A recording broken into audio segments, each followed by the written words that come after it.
Good morning, nerds, ne'er-do-wells, and gun nuts. I'm Travis with AmmoLand TV, and today we are looking at the Swedish-made APC9K. Now, this is a semi-automatic 9mm pistol version of the APC9K submachine gun.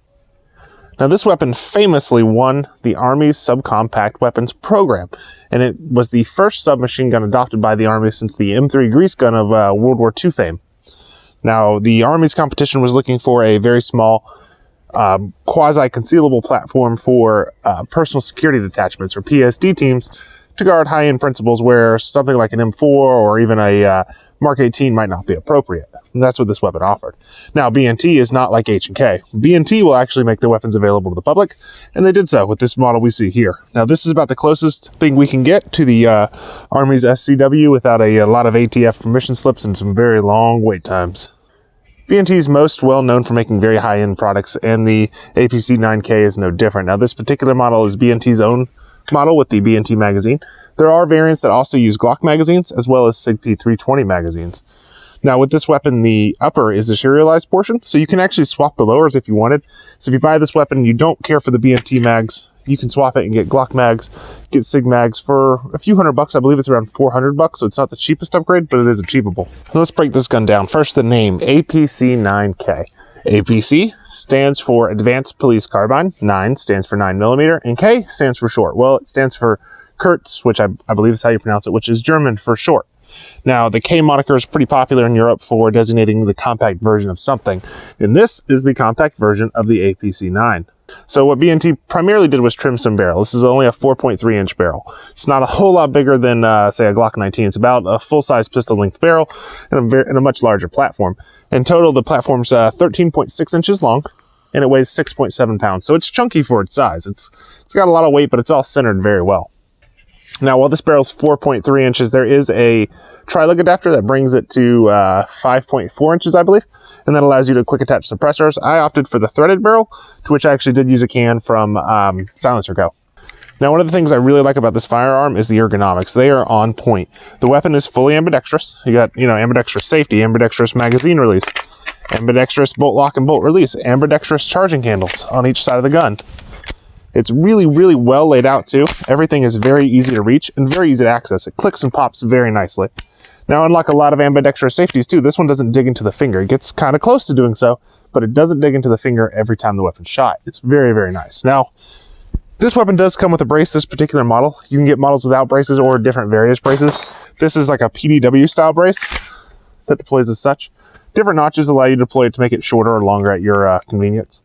An ambidextrous release at the rear allows you to easily collapse it and put it away for more compact use. B&T includes 2 sling adapters at the rear, and then this comes with a front sling adapter. They do ship the weapon in a very, very nice box with a single point sling, which is nice. Now, this is a short, little stubby fella, huh? Some might be ugly. I think it's adorable. But, what's important is on the inside. At least that's what Mom always said. So on the inside of this gun is a blowback operated system, a direct blowback operated system, which is one of the lazier ways to have a semi-automatic 9mm carbine. Now, SIG uses a short stroke gas piston. CMMG uses a radial delayed. HK famously uses a roller delayed system. So why did B&T use a blowback system? Well, they did it because they could do it well. So the problem with blowback systems is that they create as much recoil as a .556 caliber rifle, which isn't a lot, but it seems excessive for something so small and chambered in 9mm. Well, to make the blowback system work, B&T installed a hydraulic buffer in the rear of the gun. Now, this makes the weapon insanely easy to control, and it's probably by far and away, it's the lightest recoiling direct blowback weapon I've ever handled. I think it's on par with the MP5 and the CMMG and even the SIG MPX. It's very light recoiling, and blowback systems, while lazy, are very reliable, especially when chambered in something like 9mm. Now, since we're on the subject of reliability, let's go ahead and talk about that. I couldn't get this weapon to choke. I fed it every little bit of ammo I had, which is not a lot these days. Mostly 115 grain FMJs, the cheap range stuff. But I also put through some old SIG JHPs that I kind of recycled out of my carry guns that have been gathering up forever. Those included 115, 124 plus P jacketed hollow points, so they all ran without an issue. So did Winchester Forge, which is the crappiest, driest ammo I could come up with, especially in this ammo shortage. Nary a problem out of this gun. So the APC9K is very easy to control, very reliable. There's a very little muzzle rise. You can shoot it very quickly while maintaining complete control. but is it accurate? Does this 4.3 inch barrel really deliver any kind of accuracy compared to something like a Glock 17? Well, yes, yeah, it's a big gun. I mean, it's much bigger than the Glock 17. You have the brace for added stability. It is insanely accurate, especially for its size. So the first thing that contributes to that is this awesome trigger. It's very, very light. Let me go ahead and make sure the weapon's clear. Clear. So there's a little bit of take up and then just a very light break. Makes for a very nice trigger. It really is probably the best subgun trigger I've used. Maybe one of the tuned MPX triggers is nicer, but that's for stock gun, that's very, very nice. Now, in terms of accuracy, I went as far back as 100 yards on a man-sized kind of a IPSC torso target and rang it consistently. Now, it's a big target, but not 100 yards is long range for a 9mm. Now, at 50 yards, I could ring a 10-inch gong consistently.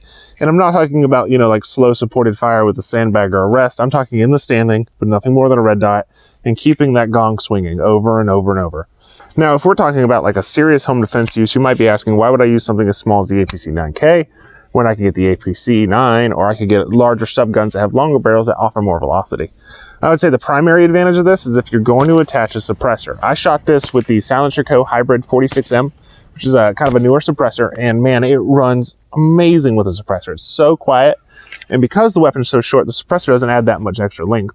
And that's a long suppressor. That's a big suppressor. You can get much shorter 9mm dedicated cans that are lighter and easier to use and keep this thing light and short. Now, when shooting suppressed, I didn't get a lot of gas to the face. In fact, I don't really remember getting any gas to the face. I shot the same suppressor equipped to a 9mm AR and a 9mm Kel-Tec Sub 2K, and both of those delivered that kind of stinging, annoying gas to the face. The APC9K did not. I've thrown a lot of praise at the APC9K. I took a shovel, essentially, and threw praise on it. It is a reliable, it's accurate, it's fun to shoot, it's controllable, it's very well made, it has an amazing trigger, outstanding ergonomics, and I really do love this gun. So what are the downsides? Well, first and foremost, accessorization is limited. You do have rails, you can attach a few things, you can attach optics easy enough. Attaching lights is going to be a little bit trickier, not impossible, but you may be limited in the size of light you can toss on here. A lot of us would probably love to toss an owl on everything. This weapon probably won't fit the owl very well. The aftermarket's also somewhat small, but growing. Fans of these guns don't mind spending money, which we'll cover in a second, so the aftermarket is also pricey. Speaking of that, this gun has an MSRP of, $2,500 and a street price of about $2,200. It's not a cheap gun. The magazines are about $50 a pop. That's, again, very expensive. I see why B&T released the Glock and the SIG lowers. An aftermarket company also makes a lower that takes Scorpion magazines. Because those lowers are not the serialized portion of the firearm, you can't order them without an FFL. So that is nice, but again, they're going to cost $300 to $400 too. The Swiss have always had a very, very good reputation in arms design.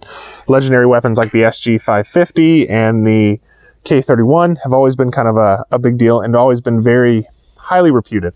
And I don't think the APC9K is any different. It's just a very expensive one. This is definitely not a weapon you buy as an impulse purchase. And if you ask me if it's worth the money, I would say yes, because of how well made it is and how finely tuned it is. Now, do you need a weapon this nice? You may not. Would you like a weapon this nice? Probably. And I think it comes down to that. It comes down to what your personal value on the weapon is. However, even I can admit it's expensive, especially for a 9mm pistol. However, with that said, I want to hear from you guys. What do you think of the APC9? What do you think of the Army adopting it as their subcompact weapon? And would you purchase one? What is your experience? Let us know in the comments below. And thanks for watching, guys. I really appreciate it. You guys have a great day.